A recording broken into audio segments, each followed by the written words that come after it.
नमस्कार दोस्तों, मेरा नाम है मयूर लुखर। आप देख रहे हैं बियॉन्ड बॉलीवुड प्लस। आज के दौर में कोई सोशल पॉलिटिकल फिल्म बनाना मतलब कंट्रोवर्सी तो आनी है। और यहाँ तो फिल्म के प्रीमियर में ही उससे पहले काफ़ी ड्रामा हुआ था जब द डिमांड एक्सीडेड सप्लाई। खैर, अब जो कुछ प्रोड्यूसर जितेंद्र नारायण सिंह त्यागी ने जो झेला है बस अपनी फिल्म को रिलीज़ करने के लिए, तो उसके कंपैरिजन में तो ये तो बहुत ही छोटी सी चीज़ है। The diary of West Bengal इसने आने से पहले काफ़ी हेडलाइंस तो बनाई हैं, लेकिन is it worth the hype? आज इस फिल्म पे बात होगी, लेकिन उससे पहले जल्दी से मेरे चैनल को सब्सक्राइब कीजिएगा and don't forget to press the bell icon.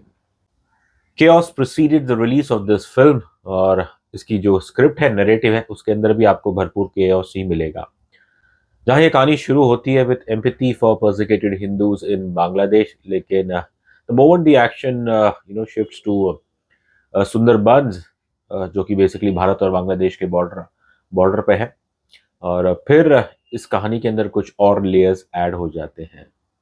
Bangladeshi महिला सुहासिनी प्लेड बाय अर्शन मेहता, इनके साथ कुछ और हिंदू औरतें हैं जिनके परिवार वालों को एक मुस्लिम मॉब ने मार दिया, और जो भी सर्वाइविंग विमेन थी उनके साथ रेप हुआ है।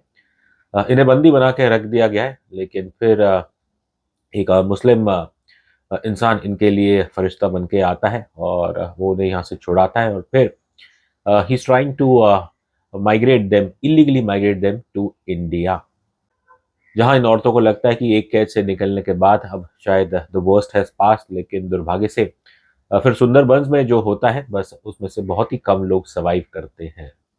It is nothing short of a miracle कि कैसे ये महिला सुहासिनी की सुंदरबन से ये बच जाती है। अब रात के अंधेरे में, एकदम काली रात है, और इसे बचाने वाला एक शख्स आता है जिसका जो अपना नाम प्रतीक बताता है, दैट्स प्लेड बाय युजुर मारवा।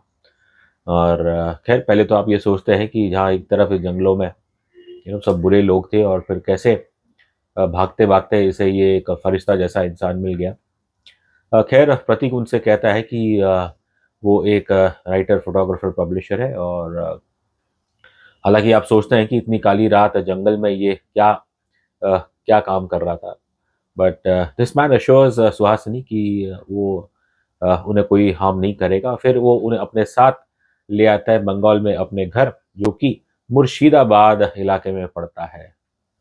2021 के सेंसस तो अब तक आए नहीं है, लेकिन 2011 के अगर आप सेंसस देखें, मुर्शिदाबाद ये वो जगह है बंगाल में जहाँ पे जो मैक्सिमम पॉपुलेशन है वो है मुस्लिम कम्युनिटी की 66%, और हिंदू पॉपुलेशन 33% थी। अब जाहिर है 13 साल के बाद, क्योंकि Muslims were the predominant population, तो 13 साल में तो they will continue to remain on top the demographic chart. For a Bangladeshi Hindu, ये काफ़ी हैरानजनक लगता है कि सुहासिनी को बड़ा लंबा समय लगता है ये जानने के लिए दैट बेसिकली वो फ्राइंग पैन से तो निकल गई है और अब सीधा she is into the fire. Writer director Sanoj Mishra and producer Jitendra Narayan Singh Tyagi, जिनका पहले नाम वसीम रिजवी था, अब इन्होंने बार बार अपने मीडिया इंटरेक्शन में कहा कि दे वर वेरी डिफाइंड कि हमारी फिल्म कोई प्रोपेगेंडा फिल्म नहीं है। सच बताएं तो मैं भी इस प्रोपेगेंडा शब्द का इस्तेमाल नहीं करता, because I believe every film maker has a right कि वो किसी भी विषय पे फिल्म बना सकता है। अब लेकिन जो चीज़ें इस फिल्म में देखने को मिलती है, with specially regards to the different perspective with to set of refugees, तो वो देख के तो बस यही एहसास होता है कि क्या ये फिल्म जो हमारी केंद्र सरकार है उनका जो विजन है अबाउट सिटीजनशिप अमेंडमेंट एक्ट, तो ये फिल्म कहीं ना कहीं उसे ही, मैं कहूँगा, उसका समर्थन करती है। More than the diary of West Bengal, मुझे ऐसा लगा that this is more like a diary of Wasim Rizvi. Film के सीबीएफसी सर्टिफिकेट में 9 लोगों का नाम था। जाहिर है रिवाइजिंग कमेटी के बाद ये फिल्म गई थी, और इन रिवाइजिंग कमेटी के बावजूद भी जैसे ये फिल्म निकल के आई है, ए रेटिंग मिली है। लेकिन in spite of all of this, कहना पड़ेगा कि इसका जो स्क्रिप्ट है, नैरेटिव है, इट इज़ डिवाइसिव। अब 2021 के सेंसस तो तब तक आए नहीं है, लेकिन यदि 2011 में यहाँ पे मैक्सिमम पॉपुलेशन 66% मुस्लिम थी, तो जाहिर है आज की तारीख में भी यहाँ पे मैक्सिमम पॉपुलेशन मुस्लिम कम्युनिटी की ही होने वाली है। एक बेसिक सर्च आप करें मुर्शिदाबाद के बारे में तो वो तो कहते हैं कि यहाँ पे अराउंड 6.6 मिलियन मुस्लिम्स हैं एंड अबाउट 1.25 हिंदूज। लेकिन आप अगर बंगाल के पूरे आंकड़े देखें तो as per 2011 census the Hindu population is around 70 million और जो मुस्लिम पॉपुलेशन है वो कुछ 25 मिलियन के आसपास है। रेडिकल इस्लाम फोर्स कन्वर्जन लफ्जियात ये रियलिटीज है इन सर्टेन पार्ट्स। लेकिन अगर आप आंकड़े देखें पॉपुलेशन के तो फिर उस हिसाब से तो आपको कहना पड़ेगा कि शायद जो कुछ मुर्शिदाबाद में हो रहा है या इस फिल्म में दिखाया गया है वो तो फिर एक आइसोलेटेड केस होगा। और ये आंकड़े they bust the myth of minorities taking over the majority community in the state of West Bengal. खैर नंबर तो हमेशा खैर नंबर्स तो हमेशा डॉक्यूमेंट होते हैं पेपर पे, लेकिन ग्राउंड रियलिटी क्या होती है ये चीज़ तो बस जो वहाँ पे लोग रहते हैं and so obviously it's the people of Bengal जो अपना सच बयां करेंगे। अब जो कुछ मुर्शिदाबाद में हो रहा है या इस फिल्म में दिखाया गया है आप इसे बस दो रूप से देख सकते हैं, या तो फिर जो भी स्टेट गवर्नमेंट है वो इतनी इग्नोरेंट है या फिर वो वोट बैंक पॉलिटिक्स कर रही है। अब सरोज मिश्रा और जितेंद्र नारायण सिंह त्यागी की फिल्म ये तो लेटर पोजीशन लेती है, लेकिन इट इज कॉशियस कि किसी के नाम नहीं लिए गए और जो बस चीफ मिनिस्टर है इस फिल्म में बंगाल की उन्हें सिर्फ मैडम जी ही कह के बुलाया गया है। जैसे इस फिल्म का सब्जेक्ट है जो इसकी आइडियोलॉजी है, अब यदि ये बंगाल असेंबली इलेक्शंस इन 2021 उससे पहले आती या फिर कुछ महीने पहले before the Lok Sabha elections of 2024 तो बेहतर रहता। लेकिन अगर आप देखें अब केंद्र सरकार तो एक कोalition गवर्नमेंट है तो इसलिए इस फिल्म को जो सपोर्ट केरला स्टोरी या फिर कश्मीर फाइल्स को मिला था वो तो the diary of West Bengal उसे तो बिल्कुल मिलने वाला था ही नहीं। खैर लेकिन one thing which might work in the favour of this film is जो कुछ अब बांग्लादेश में हुआ है, कैसे जो एट्रोसिटीज हमने देख रहे हैं against the minority Hindus in that country. तो उस हिसाब से ऑब्वियसली एक नेचुरल एम्पैथी रहेगी इस फिल्म के लिए। और फिर शुरू में जो फिल्म के शुरू में कुछ 20 मिनट के जो सीन्स दिखाए गए हैं कि कैसे बांग्लादेशी हिंदूज उनके साथ गलत किया जा रहा है, तो वो दृश्य देखे obviously it will evoke sympathy from India. और जो दर्दनाक चीज़ें हमें देखने को मिलती है खासकर जो इस character Ragini played by actor Reena Bhattacharya उनके साथ होता है, तो वो दृश्य देख के तो बस कहीं ना कहीं 1971 की जो हॉरर मेमोरीज है वो भी आपको याद आएगी। लेकिन जैसे कि मैंने पहले कहा the moment the action shifts to Murshidabad तो फिर उसके बाद तो ये फिल्म बिल्कुल एक जैसे कि कोई अपना पॉलिटिकल जो उसका गोल है ये उस राह पे चलती है।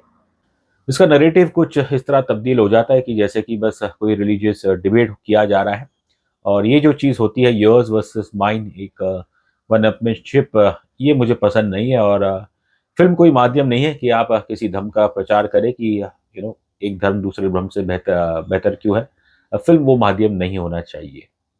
मुझे अब तक समझ नहीं आता कि कैसे बस कुछ हफ्तों में ये बांग्लादेशी हिंदू महिला Suhasini that how she transform into this vanguard of Sanatan Dharma और जो उनका भारत प्रेम देखा जाता है इस फिल्म में वो थोड़ा अजीब लगता है। Social and political goal side Saroj Mishra और जितेंद्र नारायण सिंह त्यागी की फिल्म क्रिएटिविटी के मामले में और प्रोडक्शन वैल्यूज में बिल्कुल ही वेरी वेरी पुअर है। सरोज मिश्रा इससे पहले उनके कोई खास फिल्में बनाई नहीं है और ये फिल्म में जब आप देखेंगे तो आपको एहसास होगा कि इसके अंदर कहानी तो थी लेकिन कोई स्ट्रक्चर्ड स्क्रीन प्ले है नहीं, राइटिंग बहुत ही बेकार है और बस आपको सोचने पे मजबूर करेगा कि कैसे अ, ये फिल्म को बनाया गया है। You have to feel for the editor कि बस भर भर के सीन्स डाल दिए गए हैं बुरी तरह से और फिर जब एक्टिंग भी अच्छी ना हो तो फिर you have to feel for the editor. अब आर्शिन मेहता को देखें, इनके चेहरे में थोड़ी बहुत और जैसे इनकी जो टोन है वो कहीं ना कहीं आपको जो एक लेट 90s और 2000 की एक्ट्रेस हुआ करती थी तारा शर्मा उनकी याद दिलाएगा। बट आई थिंक अर्शिन की जो आवाज़ है it is not as grating as Tara Sharma.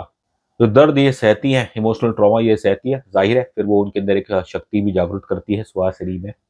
और डायरेक्टर की कोशिश की थी कि इसे कुछ एक दुर्गा जैसा कैरेक्टर दिखाया जाए कि जो कि एक अकेली महिला is taking on the radicals in Murshidabad.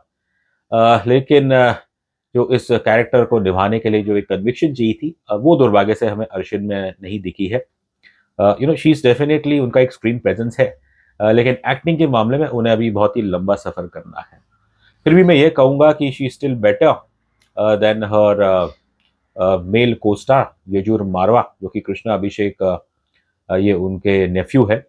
और यजुर के बारे में बस इतना ही कहूँगा कि बस फिलहाल तो उनकी एक्टिंग बिल्कुल ज़ीरो है। जितेंद्र नारायण सिंह त्यागी जी, उन्होंने इस फ़िल्म में अपने अंदर के एक्टर को भी बाहर निकाला है। अब तो ख़ैर वो हिंदुइज़्म में कन्वर्ट हो गए, पहले तो वो मुस्लिम थे। लेकिन कहते हैं ना, आसान नहीं होता है अपने रूट्स भूलना। और इस फ़िल्म में वो एक डेंजरस मौलवी का किरदार निभा रहे हैं फ्रॉम मुर्शिदाबाद। अब एक्टिंग के मामले में तो ख़ैर इतना कुछ ख़ास नहीं, लेकिन हाँ, उन्हें आप देखते हैं, जो सुनते हैं, तो एक खौफ़-सा तो ज़रूर महसूस होता है। आई थिंक फ़िल्म में अगर यदि कोई एक्टर है जिसने अच्छा काम किया है, so it's this guy called Deepak Kamboj, जो कि इस मुर्शिदाबाद के जो लोकल मुस्लिम लीडर हैं, उनका रोल निभा रहे हैं। उनका रोल इतना है नहीं ज़्यादा, लेकिन उनकी इंटेंसिटी अगर आप देखें, तो कम से कम इस फ़िल्म में बस वही एकमात्र पर्सन है जो एक जेन्युइनली एक्टिंग कर रहे हैं। For such a grim story, ज़बरदस्ती का इसमें गाना ठूँसा गया है। अब films like the diary of West Bengal, ऐसी फ़िल्में पिछले 2-3 सालों में काफ़ी आई हैं। लेकिन बस 1-2 फ़िल्में चली हैं, और ज़्यादातर तो यही एहसास रहता है कि इनका जो सब्जेक्ट है, which are largely based on true stories, human rights violations. अब ऐसी प्रॉब्लम्स के बारे में बात करना अवश्य है, लेकिन मेरा मानना है कि ऐसे subjects, they are really going to the wrong creative hands. जब आप देखते हो कि प्रीमियर शो में से ही लोग जल्दी निकलने लगते हैं, तो फिर it doesn't augur well for the films box office prospects. Bengal रहेगा, बंगाल की राजनीति चलेगी, उसके ऊपर न्यूज़ डिबेट्स किए जाएँगे।